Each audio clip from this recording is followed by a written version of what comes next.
cost to install a ceiling fan can vary. You might expect to pay anywhere from $150 to $250 for a low-end installation. A mid-range installation typically runs between $250 and $350. For a higher-end installation, the cost could be from $350 to $500. Several factors influence the final cost. Firstly, the complexity of the installation plays a role. Distance from the power source and accessibility of the attic are key considerations. More difficult installations require more time and effort, increasing labor costs. Secondly, the materials used will affect the price. The type of ceiling fan chosen, the wire required, the brace, and the electrical box all contribute to the overall expense. Thirdly, the electrician's labor rate is a significant factor. The electricians charge an hourly wage, and this rate can vary depending on experience and location. Fourthly, geographic location affects the cost. The cost of living in the region influences labor rates and material prices. Let's break down the charges. Materials typically include wire, which can range from $20 to $50. A brace for the fan can cost between $15 and $30. An electrical box might be from $10 to $20. The ceiling fan itself can vary significantly in price, from $100 to $300 or more depending on features and quality. Labor typically involves 2 to 3 hours of an electrician's time. Electricians' hourly rates generally range from $50 to $100 per hour. Some additional considerations exist. Always check with the local authorities to see if electrical permits are required. Hiring a licensed electrician is crucial to ensure proper installation and safety. It is a good idea to get multiple quotes from different electricians before making a decision. Negotiating a fixed price for the entire project can help to avoid unexpected costs. When an electrician runs 14.3 wire, it's important to understand the significance of these numbers. The 14 refers to the American wire gauge, also known as AWG, of the wire. The AWG system is a standardized wire gauge system used predominantly in the United States for the diameters of round, solid, non-ferrous, electrically conducting wire. A lower AWG number indicates a thicker wire, which means it can carry more current. For example, 12 AWG wire is thicker than 14 AWG wire and can handle a higher amperage. The 3 and 14.3 refers to the number of conductors within the cable. In this case, it means there are 3 insulated wires inside the cable jacket. These wires typically include a hot wire, a neutral wire, and a ground wire. The hot wire carries the electrical current from the power source to the device, such as the ceiling fan. The neutral wire provides a return path for the current, completing the circuit. The ground wire provides a safe path for electricity in case of a fault, helping to prevent electrical shock. The National Electrical Code, also known as NEC, specifies the allowable ampacities for different wire gauges and insulation types. The ampacity of a wire is the maximum amount of electrical current, measured in amps, that a conductor can carry continuously under specific conditions of use without exceeding its temperature rating. The NEC provides tables, such as NEC Table 310.15b16, that lists the ampacities for various wire types based on their insulation temperature rating. For example, a common type of wire used in residential wiring is type NMB, which has a temperature rating of 90 degrees Celsius, but is typically used at its 60 degrees Celsius ampacity rating per NEC Table 310.15b16. According to NEC Table 310.15b16, 14 AWG copper wire with type NMB insulation has an ampacity of 15 amps when used at its 60 degrees Celsius rating.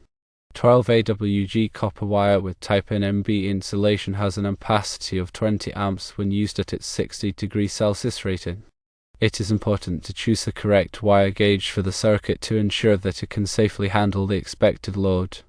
Overloading a wire can cause it to overheat, which can lead to insulation damage, fire hazards, and other safety issues. Therefore, it is crucial to follow the NEC guidelines and consult with a qualified electrician to determine the appropriate wire gauge for the specific application. When installing a ceiling fan, the wiring must be adequate to handle the fan's electrical load. Most ceiling fans require a dedicated circuit, typically rated at 15 or 20 amps, depending on the fan's motor size and any additional features such as lights. Using 14 AWG wire on a 15 amp circuit is generally acceptable, but using 12 AWG wire provides an extra margin of safety and may be required by local codes, especially if the fan has a high power consumption. Replacing a single switch with a two-gang switch involves a few considerations. A two-gang switch refers to a switch box that can accommodate two switches side by side. This is often done when you want to control multiple devices from the same location, such as a ceiling fan and its light. When replacing a single switch with a two-gang switch, the existing wiring needs to be modified to accommodate the new switch configuration. The hot wire that currently feeds the single switch needs to be split to feed both switches in the two-gang box. This can be done using wire connectors to create a pigtail, which is a short piece of wire that connects the hot wire to both switches. The neutral and ground wires also need to be properly connected to ensure the circuit functions correctly and is safe. A two-gang switch allows for separate control of the fan and the light, providing added convenience and flexibility. For example, you can turn on the fan without turning on the light, or vice versa.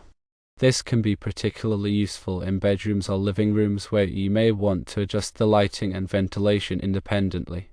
When selecting a brace and box for the ceiling fan, it is important to choose components that are specifically designed for ceiling fan installations. Ceiling fans can generate significant vibrations, and a standard electrical box may not be strong enough to support the weight and movement of the fan.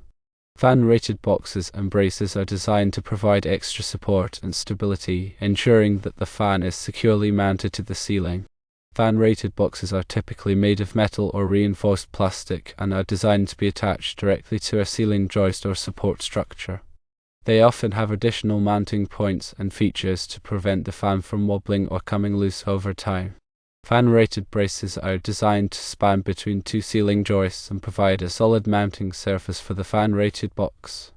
They are typically adjustable to accommodate different joist spacings and are made of sturdy metal to withstand the weight and vibrations of the fan.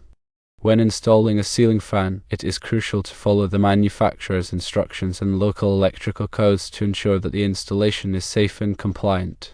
This includes using the correct wiring methods, grounding the fan properly, and securing all connections tightly. If you are not comfortable working with electricity, it is always best to hire a qualified electrician to perform the installation. A licensed electrician has the knowledge, skills, and experience to safely and properly install a ceiling fan, ensuring that it functions correctly and does not pose a safety hazard. Additionally, a licensed electrician can obtain any necessary permits and ensure that the installation meets all applicable codes and regulations. In Indianapolis, Indiana, electrical work is subject to local codes and regulations. The city of Indianapolis follows the Indiana Electrical Code, which is based on the National Electrical Code. The electrical permits are typically required for most electrical work, including ceiling fan installations. The purpose of electrical permits is to ensure that the work is performed safely and in compliance with the code. To obtain an electrical permit in Indianapolis, you typically need to submit an application to the Department of Business and Neighborhood Services. The application requires information about the scope of the work, the location of the property, and the name and license number of the electrician performing the work.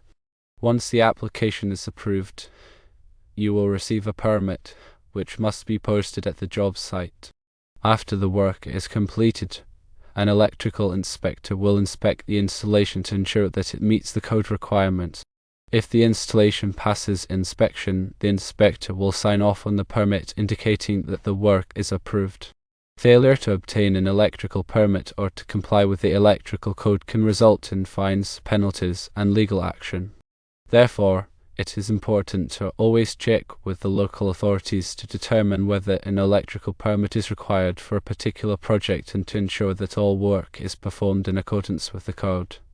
When estimating the cost of a ceiling fan installation, it is important to consider all of the factors involved, including the cost of materials, labor, permits, and any additional work that may be required. Getting multiple quotes from different electricians can help you to compare prices and find the best value for your money. When comparing quotes, be sure to ask the electricians about their experience, qualifications, and insurance coverage. It is also a good idea to check online reviews and references to get a sense of their reputation and quality of work. Negotiating a fixed price for the entire project can help to avoid unexpected costs and ensure that you stay within your budget. Be sure to get a written contract that outlines the scope of work, the materials to be used, the payment schedule, and any warranties or guarantees. Before hiring an electrician, ask to see proof of their license and insurance. A licensed electrician has met the requirements set by the state or local government to perform electrical work, including passing an examination and completing continuing education. Insurance protects you from liability in case of accidents or damages that may occur during the installation. In addition to the cost of the ceiling fan installation, there may be other expenses to consider.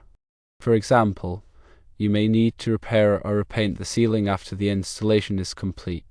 You may also need to purchase additional tools or materials such as a ladder, wire strippers, or a voltage tester.